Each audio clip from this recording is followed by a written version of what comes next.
محفل میں جلوہ بار علماء ملت اسلامیہ و جملہ برادران اہل سنت، السلام علیکم ورحمۃ اللہ وبرکاتہ۔ نحمدہ ونصلی علی رسولہ الکریم، اما بعد فاعوذ باللہ من الشیطان الرجیم، بسم اللہ الرحمن الرحیم۔ ما آتاکم الرسول فخذوہ وما نہاکم عنہ فانتہوا۔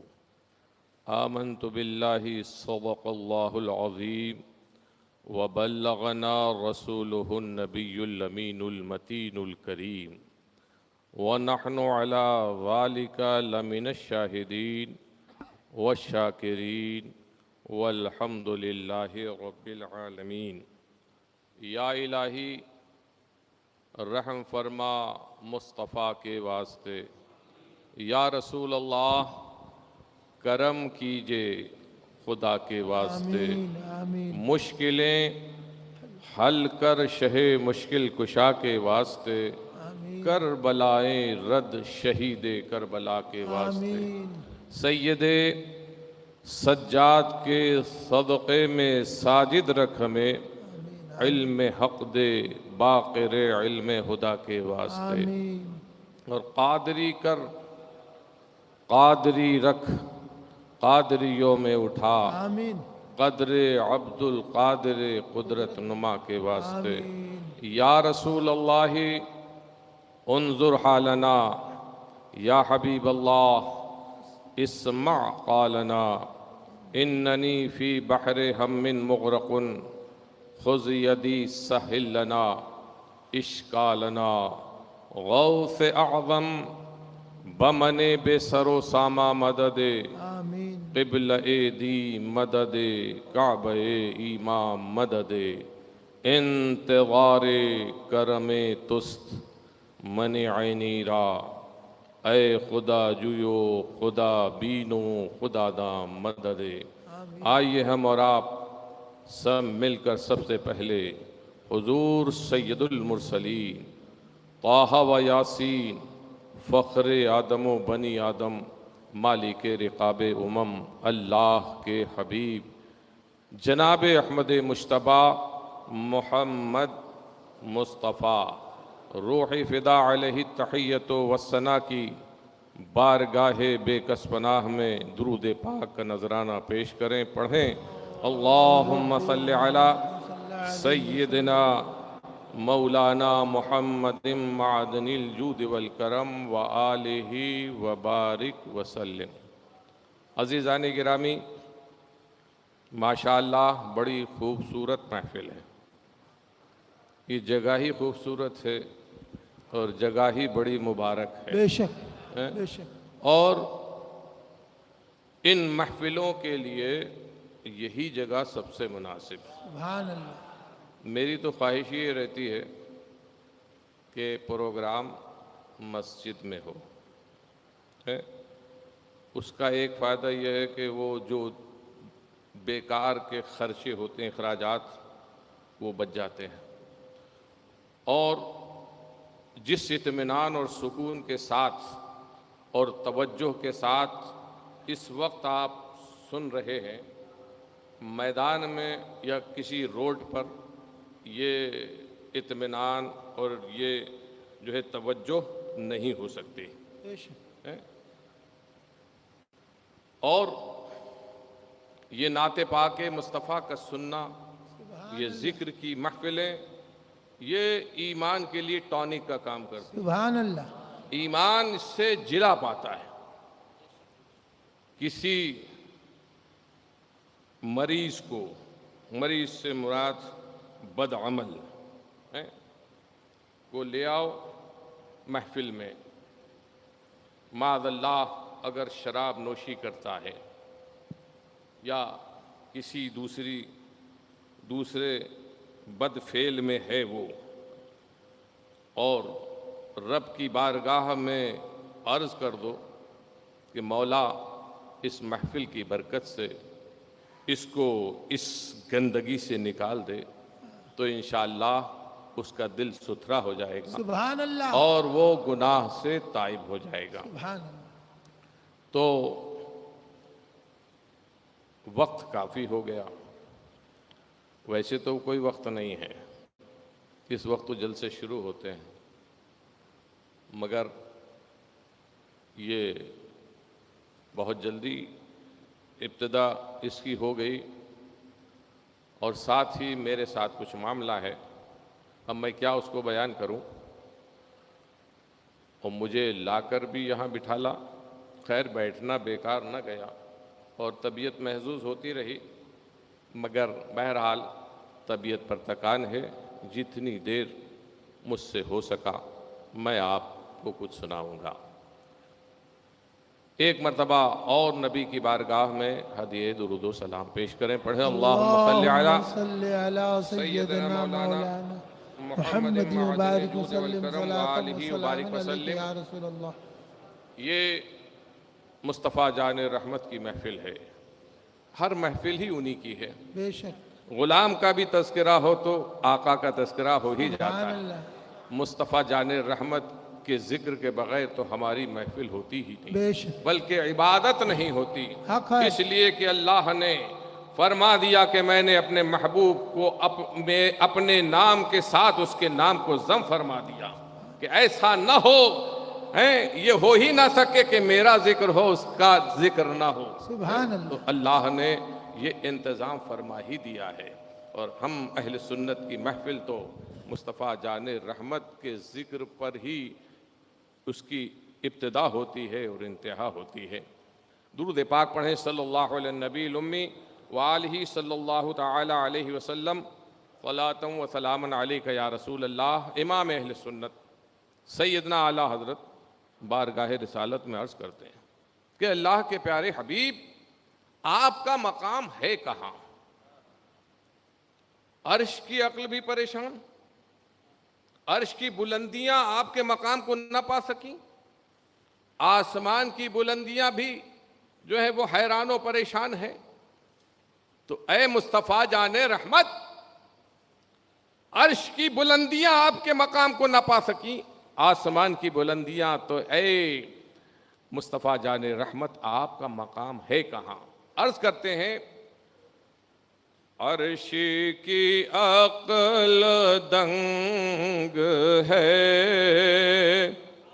چرخ میں آسمان ہے، عرش کی عقل دنگ ہے، چرخ میں آسمان ہے، ارے جانے مراد اب کدھر، ہائے تیرا مکان ہے، جانے مراد اب کدھر، ہائے تیرا مکان ہے،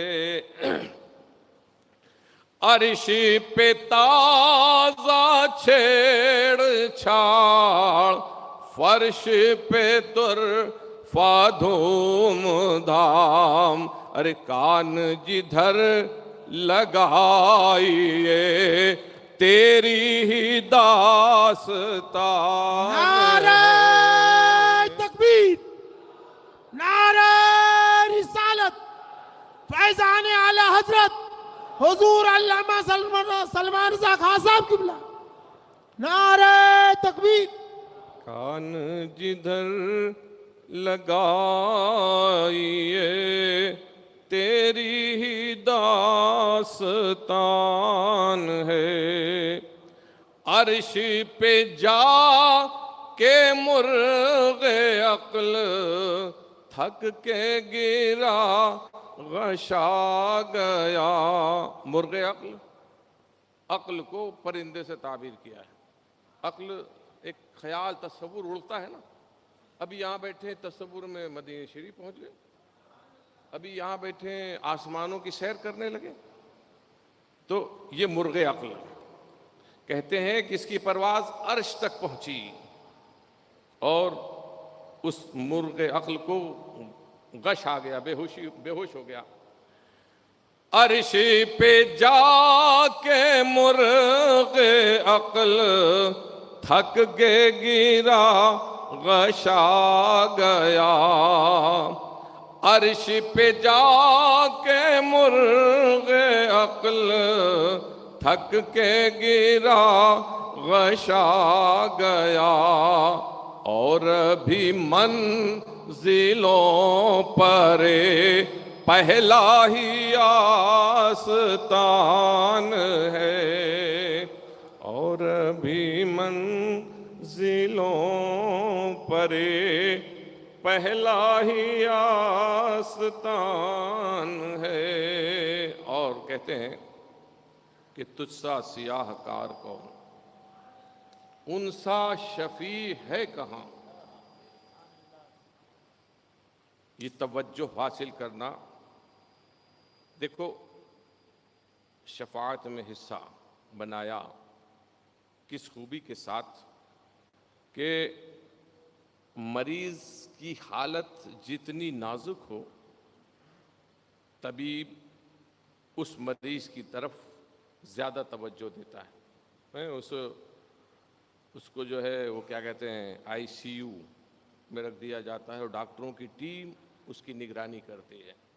تو کہتے ہیں کہ تجھ سا سیاہ کار کون، ان سا شفیع ہے کہاں، ارے پھر وہ تجھی کو بھول جائے دل یہ تیرا گمان ہے، پھر وہ تجھی کو بھول جائے دل یہ تیرا گمان ہے۔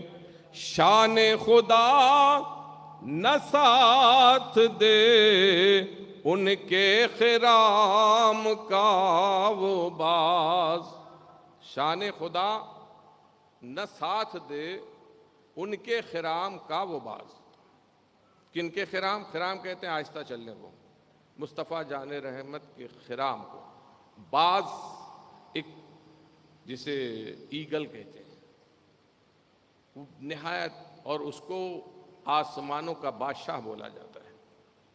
تو یہاں مراد حضرت جبرائیل امین ہے، اور ان کی پرواز کیسی کہ سدرہ سے تا زمیں، جسے نرم سی ایک اڑان ہے، ہلکی سی، کہاں سدرہ اور کہاں زمین، لاکھوں نہیں بتا سکتے کہ کتنا لاکھوں میل کے کروڑوں میل کا فاصلہ ہے، اور حضرت جبرائیل پلک جھپکنے میں جتنی دیر اس سے زیادہ سرعت سے آسمان سے زمین پر آ جاتے ہیں۔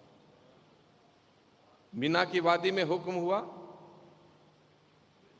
حضرت اسماعیل ذبیح اللہ کو قربانی کے لیے لٹا دیا گیا تھا۔ حلقوم اسماعیل پر والد گرامی نے چھری رکھ دی تھی۔ اللہ کا حکم ہوا، اے جبرائیل جاؤ، قبل اس کے کہ چھری جو ہے حلقوم اسماعیل پر چلے، جنت سے ایک دمبا لیتے جاؤ، اسماعیل کی جگہ پر اس دمبے کو لٹال دو۔ حکم ہوا، ایک آن واحد میں حضرت جبرائیل نے یہ کام کر دیا، جنت سے دمبا بھی لے لیا اور مینا کی وادی میں بھی پہنچ گئے اور اس جگہ پر ان کو لٹال بھی دیا۔ اور جب چھری چلائی تو اپنی دانست میں تو آپ نے حضرت اسماعیل کے حلقوم پر چھری چلائی تھی، لیکن جب علیحدہ ہوئے تو دیکھا کہ دمبا تڑپ رہا ہے، حضرت اسماعیل ایک طرف کھڑے ہیں۔ سبحان اللہ! تو یہ رفتار ہے حضرت جبرائیل کی، مگر مصطفیٰ کے خرام کا جواب حضرت جبرائیل کی رفتار کے پاس نہیں۔ ان کے خرام کا شان خدا نہ ساتھ دے، ان کے خرام کا وہ باز، سدرہ سے تا زمیں جسے نرم سی ایک اڑان ہے، عرش کی عقل دنگ ہے، چرخ میں آسمان ہے. درود پاک پڑھیں. صلی اللہ علیہ نبی الامی وآلہ صلی اللہ تعالی علیہ وسلم. صلاۃ و سلام علیک یا رسول اللہ. مقصود ذات اوست، دیگر جم لگی تو فیل. منظور نور اوست، دیگر جم لگی ظلام. کہ اللہ کے حبیب مقصود تو صرف آپ کی پیدائش تھی، اور یہ جو کچھ بنا ہے یہ آپ کے طفیل میں بنا ہے، اور نور تو آپ ہی کا چمک رہا ہے.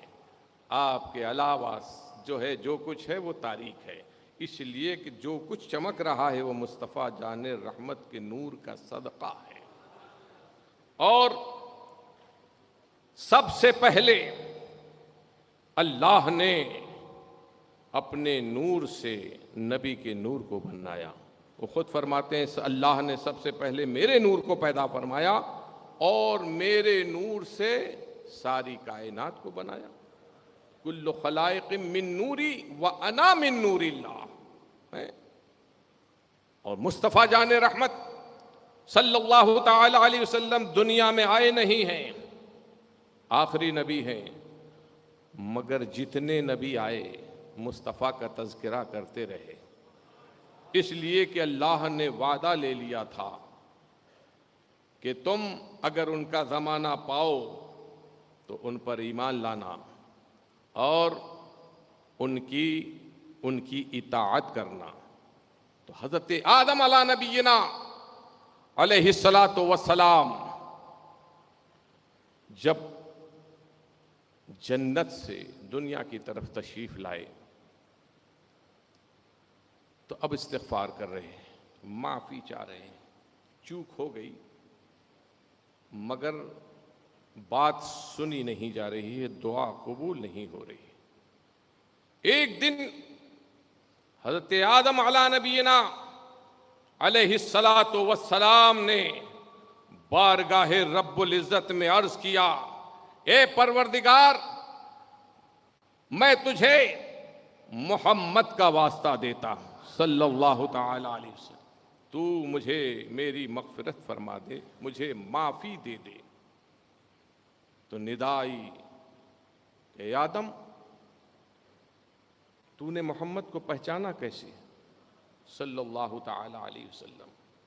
تو حضرت آدم نے عرض کیا، اے مولا جب تو نے اپنے دست قدرت سے میری تخلیق فرمائی اور میرے جسم میں روح ڈالی گئی اور میری آنکھیں کھلیں تو سیدھے ساق عرش پر پہنچی، عرش کے پایوں پر پہنچی، اور میں نے وہاں لکھا دیکھا لا الہ الا اللہ محمد الرسول اللہ صلی اللہ تعالی علیہ وسلم.